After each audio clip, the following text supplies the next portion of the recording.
ये कहानी है बहू और ससुराल की पारिवारिक कहानी। जब रोहन कॉलेज में था तब माँ और उन्हें और दुनिया को छोड़कर जा चुकी थी। एक काम वाली बाई शक्कू थी जो सुबह से लेकर शाम तक उनके घर का सारा काम करती थी। नई नई शादी हुई थी, इसलिए शक्कू बाई का दिन भर घर में रहना सीमा को अपनी प्राइवेसी में बाधा सा लगता था। इसलिए अब शक्कू बाई सुबह खाना बनाना, कपड़े और पोछे करने के बाद चली जाती और वापसी शाम को आकर खाना बनाती। शक्कू बाई की दोपहर की गैर हाजिरी से कई छोटे मोटे काम दिखाई देने लगे, जिनमें से ज़्यादातर काम बिना कहे सुधीर जी ये सोच कर लिया करते थे कि बहू को मदद हो जाएगी। लेकिन बहू सोचती थी कि ससुर को औरतों के काम में दखल देने की आदत है। एक दिन मौका देकर सीमा ने रोहन से कहा, क्यों ना हम बाबूजी को वृद्धाश्रम में भेज दें। सिर्फ एक बार पैसा भरना पड़ेगा और उन्हें भी अपने उम्र के लोगों का साथ मिल जाएगा। हमें भी अपनी प्राइवेसी के बारे में ज़्यादा सोचना नहीं पड़ेगा। रोहन ने सीमा की बातों पर ज़्यादा ध्यान नहीं दिया। कुछ दिन ही बीते थे कि बाबूजी अपने दोस्तों के साथ एक हफ्ते के लिए टूर पे गए और इत्तेफाक से इसी दौरान शक्कू बाई भी छुट्टी पर थी। फिर क्या, सीमा को जैसा चाहिए था वैसा समय मिलने लगा। अब रोहन रेस्टोरेंट में खाना खा लेता और सीमा का काम आमलेट या ब्रेड या मैगी से चल जाता। खाना बनाने की टेंशन नहीं थी, लेकिन घर में निकलने वाले सारे काम तो अभी भी करने ही थे।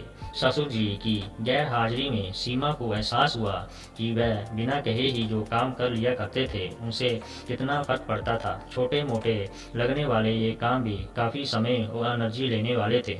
कुछ दिन बीतने के बाद एक दिन रोहन सीमा को कहता है, चलो आज कहीं बाहर घूम कर आते हैं। सीमा बड़ी खुशी खुशी सज धर कर बाहर घूमने के लिए तैयार हो जाती है। रोहन सीमा को अपने घर से 4 किलोमीटर दूर एक चाल में लेकर आता है। एक आदमी रोहन के हाथों में एक चाबी देता है। रोहन उस चाबी को लेकर चाल का एक कमरे का दरवाज़ा खोलता है। कमरा खुलते ही 2 रूम वाले उस छोटे से अंधेरे से भरे घर के अंदर रोहन सीमा को लेकर जाता है और कहता है, कैसा लगा तुम्हें हमारा नया घर।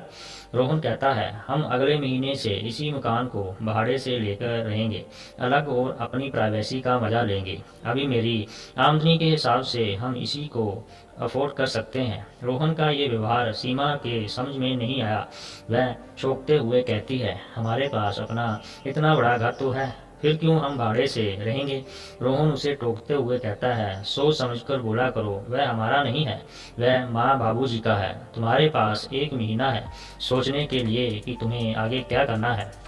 दोनों वहां से वापस अपने घर लौट आते हैं। पूरे रास्ते सीमा के दिमाग में तरह तरह के विचार चल रहे थे। घर पहुंचते ही उसने रोहन से कहा, माना कि ये घर माँ बाबूजी का है, लेकिन क्या हमारा इस पर कोई हक नहीं। रोहन ने कहा, बिल्कुल है, लेकिन माँ बाबूजी के बाद जब तक वह है तब तक तो उन्हें नहीं। अगर तुम्हें क्या समझ में आता है तो तुम्हें जिम्मेदारियां भी समझ में आती होंगी। सिर्फ हक के बारे में सोचकर और अपनी जिम्मेदारियों भूलकर स्वार्थी होना, क्या ये भला अच्छा होता है।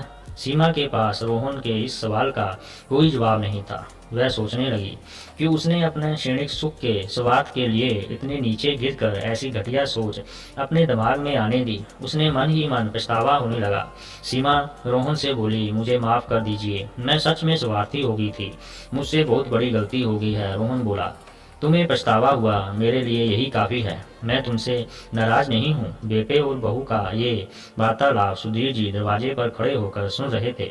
उन्होंने आसमान की तरफ देखा और बोले, भाग्यवान तुम धन्य हो जो तुमने ऐसे बेटे को जन्म दिया है। उन्होंने दरवाज़ा खटखटाया। बहू ने दरवाज़ा खोला तो उनके हाथों में पकड़ी थैली से गरम गरम समोसे की सुगंध उसको आने लगी। ससुर ने अपनी बहू से कहा, वो काने वाली हलवाई के पास से लाया हूँ, तुम्हें बहुत पसंद है ना।